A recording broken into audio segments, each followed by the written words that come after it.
Hi, friend. Welcome to A Table for Two with Michaela Bell, a show where personal growth isn't about fixing yourself, it's about meeting the real you. Here we talk mindset, making habits sexy, relationships, faith, friendships, and the small shifts that create a life that feels like home to you.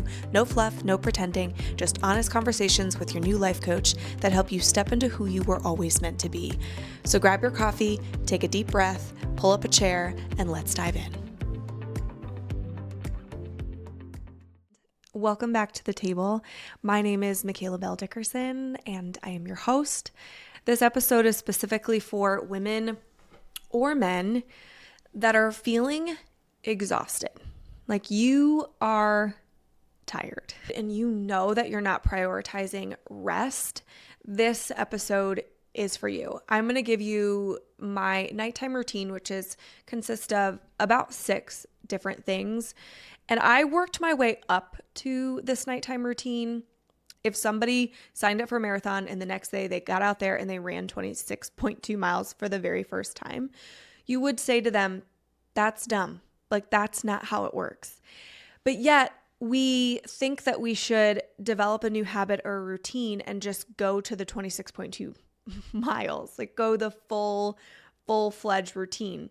And that's not how habit formation or creating healthy routines works. Just like you would probably start with running a mile or running 3 miles, or heck, even just going for daily walks. Whatever it is, there's always a starting point.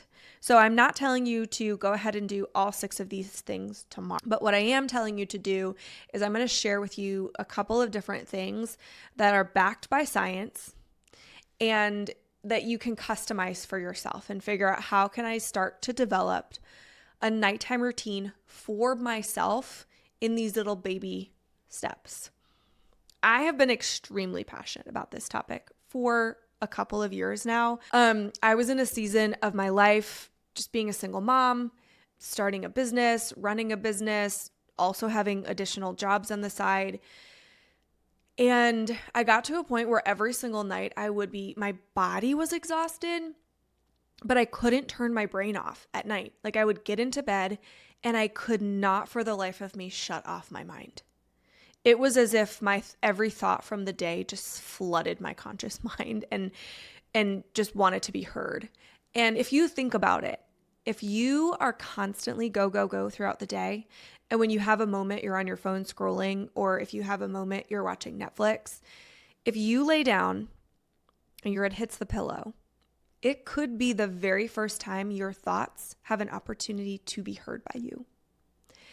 And so it's no wonder they're flooding you, because it's the first time that there's any semblance of silence and stillness in your life. So that was me really struggling to fall asleep at night. By the time I would finally fall asleep, I wouldn't stay asleep. It was like 3:04. That was my time. 3:04 every morning I would get up. And back to my racing thoughts, back to anxious thoughts, and I would have a hard time falling back asleep again. And then I would get up at 6 a.m., work out, go at it all day long, and that was just my constant. It got to a point where I would get anxious before bedtime because I was already anxious that I was not going to be able to fall asleep. And so I knew I needed to figure this out because I was starting to gain weight despite, like, in a way that didn't make any sense. I'm working out every single day. I'm eating pretty well. Like, I'm eating pretty clean. I've never been like a 100% perfect person in that area. I'm Italian. Okay. I like carbs, but I was really struggling with my weight. I was struggling with regulating my emotions. I was struggling even with my memory. Like, I felt like I was getting so forgetful. The anxiety that I was feeling felt heightened. I knew I needed to get this figured out. And so I started studying and researching sleep. And the very first book that I ever read is called Sleep Smarter by Shawn Stevenson. I'm not the kind of person that reads the foreword and the intro. I just jump into chapter 1. But I think I was so desperate for every single word that I read every single word. And I've never read the foreword of a book and felt changed before. It's usually a couple chapters in where you're like, okay, this is really good. But no, this book started to get really good for me on page, this is Roman numeral. Wait, 5, 6, 7, 8, 9. Okay, on page 9. I'm just going to read you this section. And I think this was written by Dr. Sarah Gottfried from Berkeley, California. She reads, "When your sleep suffers, you suffer major consequences beyond the dark circles under your eyes. You're probably grouchy and not fun to be around. Key relationships and parenting suffer. Work productivity declines. Your level of cortisol, a key stress hormone, is higher. That makes you eat more. Store belly fat. Your thyroid slows down. Insulin doesn't work as well. Your blood sugar gets out of whack. You can't clear the gunk out of your brain or your soul. Your risk of cancer is quadrupled depending on the duration and volume of your sleep debt. You increase your risk of diabetes, metabolic syndrome, and heart disease. But when you improve your sleep, by using the tips in this book, you'll likely experience the following benefits: better skin health and a more youthful appearance. Amen. Yes, and amen.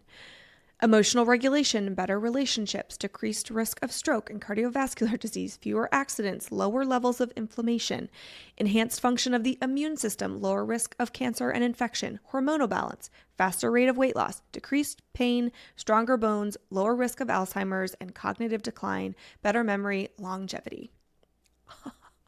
I urge you to upgrade your sleep. And I did not realize that that was the case. I knew that 8 hours of sleep was important. I didn't realize how many things it affected. And I was like, oh, wait, I wonder if that's why my skin is a hot mess right now. I wonder if that's why my daughter and I are fighting all of the time. I wonder if that's why I'm having I feel like my ADD is worse than ever. I feel like the anxiety is worse than ever. It kind of all made sense.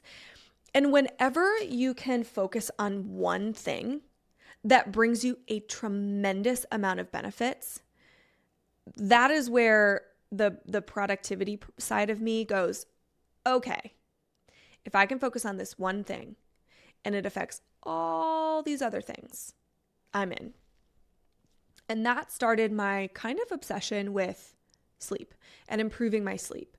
And after reading a lot of books, listening to podcasts, watching YouTube videos, reading neuroscience research papers like in science journals, I realized that there was something that every single one of them said. And that was that the hour before you go to bed greatly impacts not just how well you fall asleep, but how well you stay asleep.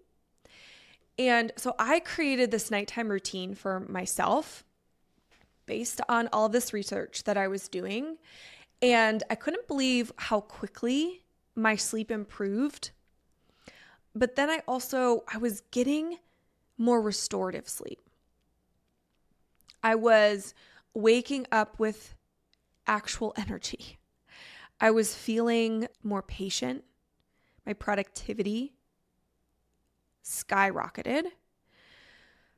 I just had so much more clarity within my mind, and all of these things started improving. And like I mentioned before, this is not something that you have to start with right away. In fact, I would encourage you not to. I want you to listen to these different tips, and I want you to feel which one there's almost like this magnetic pull towards. And then in part 2 of this episode, I'm going to share with you that there are many different forms of rest, not just physical rest, which that's what we're going to really dive into today, is the physical rest piece and getting good sleep and focusing on a nighttime routine. But once I started getting 8 hours of sleep, I started changing my nighttime routine. There were some days where I would wake up, and even though I had my 8 hours of sleep, I still felt exhausted. And it led me to another book that we'll talk about in part 2 called Sacred Rest, where she explains there's actually 7 different forms of rest. And the author's name is Dr. Saundra Dalton Smith. She actually says that burnout happens when we only see rest as sleep. and we ignore these 6 other forms of rest. So if you feel like you have this incredible nighttime routine, but you're still waking up exhausted and you feel like you have nothing to give your day, there's a different form of rest that we can add on to this. The reason we're starting with this physical piece is sleep is the foundation. It's not just a pillar. Sleep is such a foundational component of our health. And when that piece is off, then a lot of the other pillars are going to be off as well, or like not steady. So we're going to start with this piece. And then in part 2, I'm going to talk to the person who has an amazing nighttime routine, is getting all those 8 hours of sleep, but you are waking up still exhausted. Okay, let's dive into it. The very first component of my nighttime routine starts with a closing shift. And a closing shift is kind of similar to a closing shift in a restaurant. So if a restaurant closes at 9, the employees at the restaurant don't leave at 9, right? There's 2 components of a closing shift, I think. I've never worked in a restaurant, but this is what I assume, is that 1, it's to clean up after the day, and 2, it is to prepare the restaurant and the kitchen for a successful opening shift the next day. So very similar thing when I think about a closing shift at the end of my day. I think about just tidying up my house. If there is, dishes in the sink, that's one thing that I cannot do. If there are dishes in the sink when I wake up, I'm immediately feeling a little bit anxious and like my day is starting off on the wrong foot. It just stresses me out. So the first thing that I do is I like to tidy up the kitchen, make sure the dishes are in the dishwasher and that is started, clean off the countertops, clean off the dining room table, the living room. I like to touch the areas that I'm going to go to first thing in the morning so that when I wake up, I feel a sense of calm. I feel that there's, clean area that I'm waking up to. And I truly believe helps you with your sleep because you're not unconsciously thinking about the mess that you have to clean up in the morning. And then I think about what are some of the things that tend to stress me out in the morning and how can I make decisions for myself the night before? So I often talk with my clients a lot about decision fatigue. And that is the fatigue that we feel from all the gazillion decisions that we're making throughout the day. So any decision that you can make for yourself the night before helps tremendously as far as like that willpower, that battery life that you have. Every decision that you have to make drains your willpower battery. So let's keep the battery as strong as possible by making some of those decisions for yourself at night. So for me, that looks like my figuring out what I'm wearing to the gym the next day or on my walk in the next morning. It is, what is my outfit going to be for the day? Do I know what the children are going to be wearing in the morning? Like those types of things. Whatever personally stresses you out in the morning, how can you get rid of that stress by doing it the night before?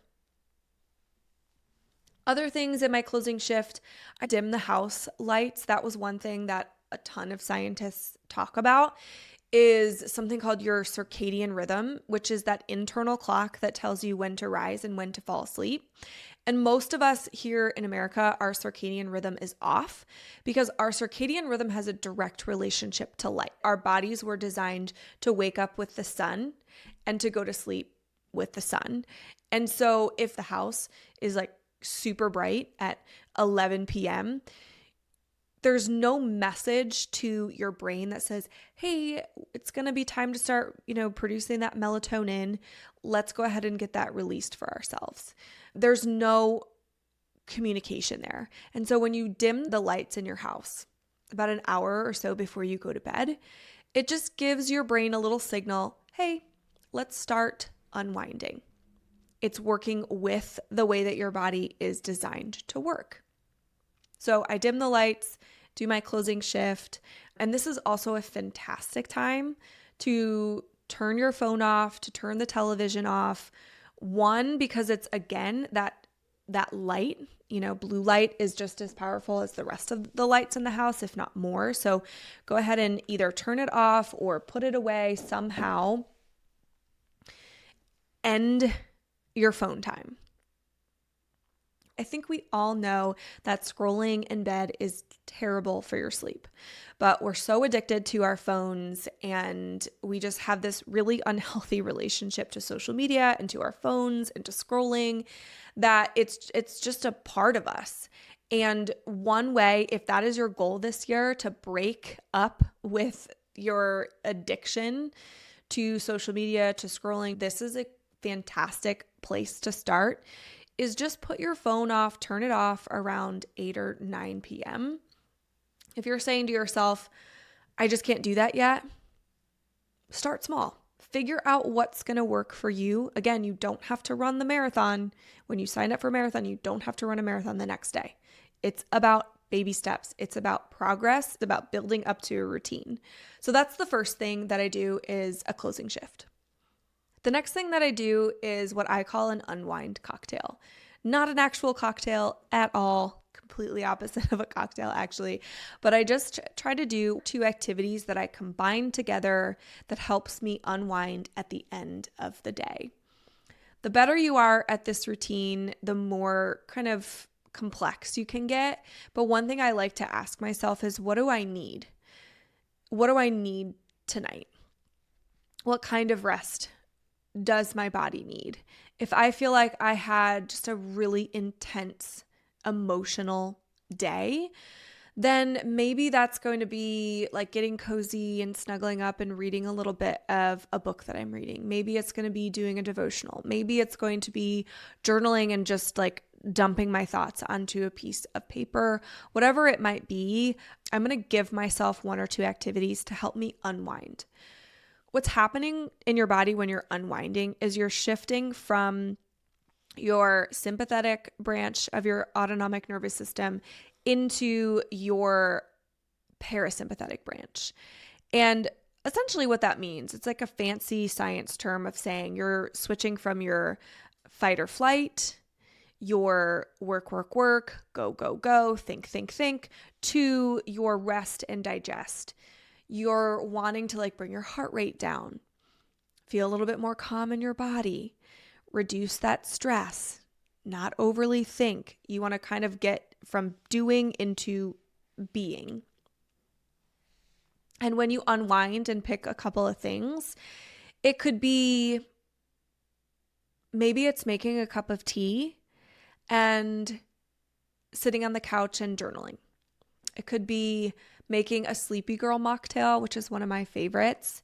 And that's where you take tart cherry juice, and make sure it's not from concentrate and there's no added sugar in there, but tart cherry juice with just regular sparkling water and a little bit of magnesium.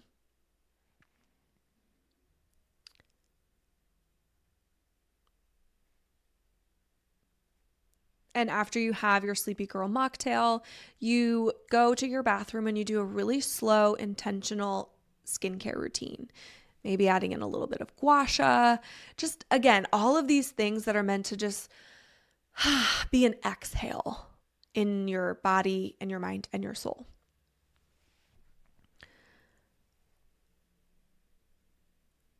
It doesn't have to be long. This is not something that has to take you an hour. This can be, again, making your cup of tea and reading for 10 minutes. It doesn't have to be long. And then I look at my day, like what's kind of coming up in the next day. And I write out any major things that I have going on, whether it's kids' appointments, if I have a call with a client, creating content for someone. I write all of those things down. And I also just jot down breakfast, lunch, and dinner, what I think I'm going to be having for that day. This helps you to sleep because everything is already out of your mind, like, and onto the piece of paper. Then I do a brain dump, especially if I'm feeling really anxious or I have a lot that's on my mind. If my like mental capacity is kind of struggling, I will jot everything down that's on my brain. A to-do list. It is, man, I really feel like I failed as a mom today because I snapped at Malin for this, or I did this, or like literally everything that's on my mind.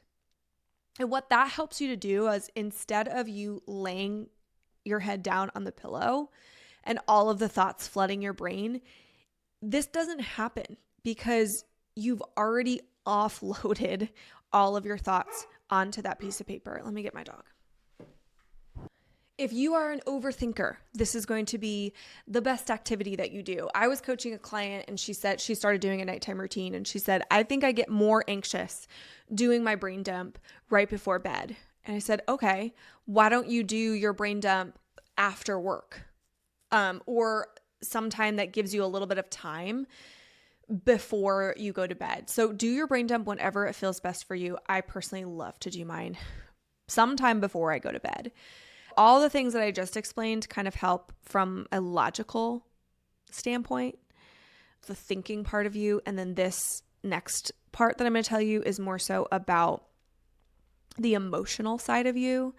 And so the first thing, like I mentioned, is 3 reflection questions. And that is, what emotions did I feel today? And this is so simple, but y'all, sometimes I sit there and I'm like, wait, what did I feel today? And I kind of go through my day and I think about the emotions that I felt. This is healthy for many different reasons. One, it improves your self-awareness. It improves your emotional intelligence. It gives you the ability to take note of any patterns that you might be experiencing. Like I remember a while ago when I started doing this, every single day I was writing down anxious, like for weeks. And I realized I might need to talk to my therapist about this. Like, why do I keep feeling consistent anxiety? And I didn't even really realize it until I started writing it down and thinking about it. So this helps you to become so much more self-aware and recognize any patterns that you might need to pay attention to. And then I asked myself, what did I struggle with? What was maybe a difficult or challenging part of the day? And it's just an opportunity to be honest with myself. And then the last question I asked myself is, what went well today? What was a win? Or even a little piece of wisdom from the day? What did I learn? I tend to be really, really hard on myself. And so sometimes, like in the beginning of doing this exercise, that was kind of challenging. And now it's not nearly as challenging. I can recognize my win or my wisdom from the day. It just like allows me to give myself credit, which is something that I think we should do more of. And then my last thing is gratitude. I call this my 3 little big gratitude points. And that is 3 little moments of my day that at the end of this life will end up being like the big things, right? I'll give you an example of mine. Yesterday was opening the door after June's first nap and the biggest smile that she gave me, and it melted me in that moment. Seeing the joy on her face and her smile, oh, I love it so much. So that was one of my little big moments. Another one was a great conversation I had with a friend of mine that she told me something that I just needed to hear and was an encouragement. And so I was really grateful for that short but kind conversation I had with a friend. And then Ryan did something super sweet. And so I wrote that down. I'm not going to tell you what that is because it's personal. But those were my 3 little big gratitude points.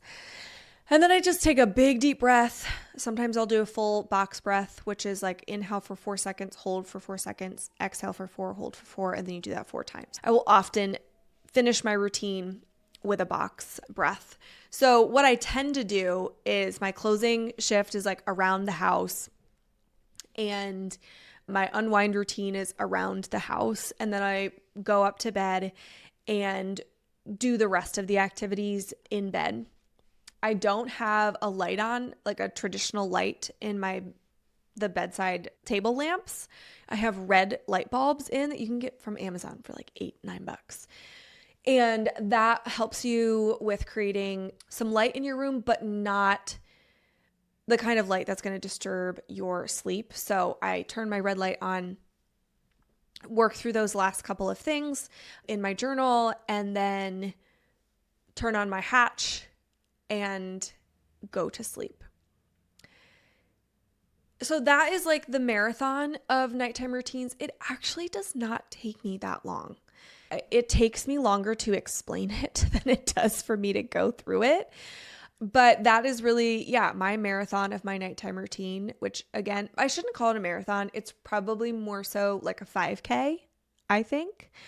But it is, if you're somebody that doesn't run at all, a 5K is still a lot. So you're going to want to start with walks. Just like if you're not super into a big nighttime routine, then you might want to start off with just one of those things.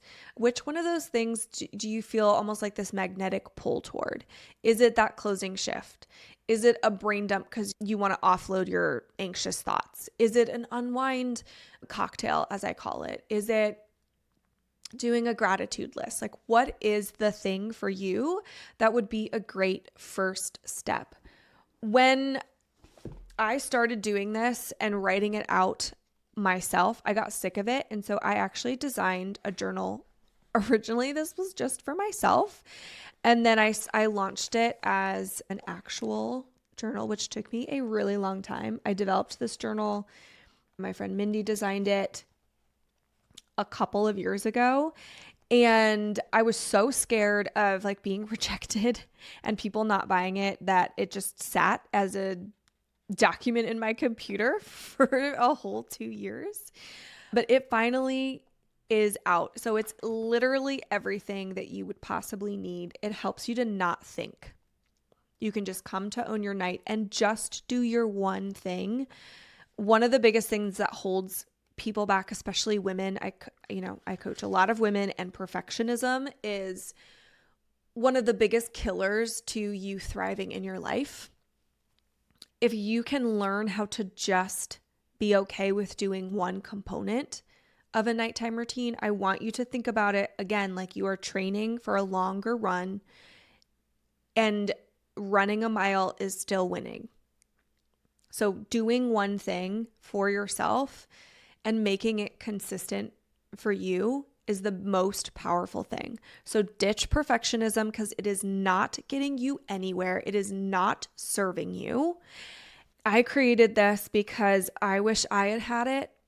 I created it because you don't need to spend hundreds of hours doing all of the research and reading neuroscience journal papers. Like, you don't need to do that because it is all done for you. And you don't have time to do what I did. You don't have time for trial and error. It is a 60-night journal. There's also blank journal pages in the back. That is super helpful for if there's a night that you're like, I just know I need to journal and get some things off of my mind. Maybe you're feeling super angry. Maybe you got in a fight with your husband, or maybe you are just so sick of your boss, or maybe you went through something with a friend. Write it out onto your journal. You can rip this out if you need to, burn it, cut it up, whatever it is, but just get it out of your head, y'all. Get it out of your head. This is something that I'm so proud of. And I'm going to tell you right now, Own Your Night is going to be in bookstores all across this country. It's going to be in Target one day. And if you purchase it now, you're going to be able to say, I got the very first version of this. I got this before anyone knew who Michaela Bell was. Okay? So go ahead and get yourself a copy of this. You need it. I promise you, you are going to love it. It's going to change your life like it did mine. And I can't wait to hear about your Own Your Night story and how much it has blessed your life. Even if you don't get Own Your Night, what I want you to do is figure out what is something that I can do for myself to help me unwind at the end of the day. And I want to know what that is for you. What is your step one? Let me know in the comments. My step one is a closing shift. My step one is going to be a brain dump. My step one is going to be just picking a couple things to unwind at the end of the night. If that's the case and you're like, I don't want Own Your Night, you can do those things without it. This just helps you to have a really pretty place. It looks really nice on your bedside table. This has become my safe place at the end of the night, where I get to meet with myself, that I know even if I'm not getting 8 hours of sleep because I know my child is going to wake up at 1 a.m. and 4 a.m., at least I was able to meet with myself today. I was able to connect. I was able to think about the great moments of my day. I'm able to get out the things that are on my mind that would have otherwise kept me up. So if you know that you have an infant who is not sleeping, your nighttime routine is actually even more important than anyone else's, because at least you can give yourself quality sleep with the hours that you do have. And you're going to tap into additional forms of rest as well in this journal. And we'll talk in part 2 about the 6 other forms of rest. And if you find yourself having a great nighttime routine, getting those 8 hours of sleep, and you're still waking up tired, this next episode is going to be the aha moment that you needed. So I'm so excited. Get your Own Your Night, and I will see you in part 2, where we talk about the 6 additional forms of rest that you might need. I'll see you then. Thank you guys so much for coming to the table. As always, you guys know that, what did I say? A hug is sharing. Like, if you want to share this episode with a friend who maybe you feel like is also exhausted and wanting to prioritize her sleep, give this a share. That's a hug. The high five is giving it a 5-star review, and then a little tap on the booty, like, great job, Michaela. Is downloading the episode. All of those things tell the podcast platforms that, oh, hey, this is a great episode that maybe other people would benefit from, and they send it out. That's how the algorithm works from the podcast standpoint. So I love you all. I hope that you get some incredible rest tonight, because you deserve it. Not only do you deserve it, it is a need. Rest is not a reward. It's a requirement. So go ahead and get the rest that your body deserves, that your mind and soul needs. I'll see you guys next time at the table.